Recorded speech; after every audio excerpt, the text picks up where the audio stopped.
Later he came again to my séance room and spoke this time in the direct voice.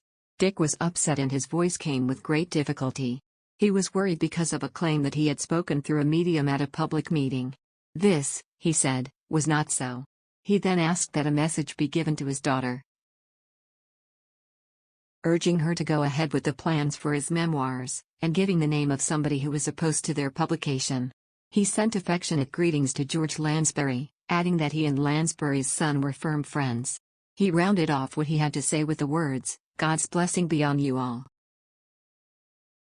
Dick spoke for no more than 3 minutes, yet during the brief time his command of the trumpet increased beyond belief. He began more haltingly, and with greater effort than any other spirit communicator the circle could recall, yet he finished almost eloquently.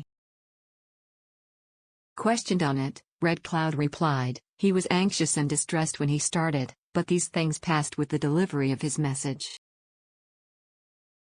Among the 20 people in my Teddington séance room one evening was the well-known geographer, E. A. Reeves. For over 50 years Mr. Reeves was on the staff of the Royal Geographical Society.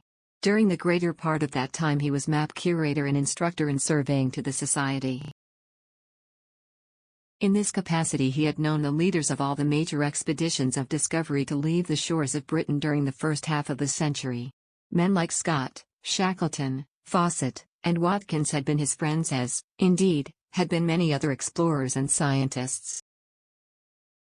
Reeves, a frequent visitor to my séances, spent a great deal of time in the study and investigation of psychic phenomena, invariably making a thoughtful and intelligent contribution to each problem that arose.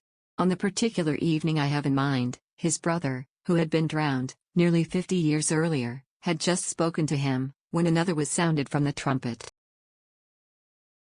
"This is Watkins, Mr. Reeves, do you remember me?" "Gino, my dear boy," Reeves replied, taken aback by his unexpected visitor, "of course I do. You know the story, I expect.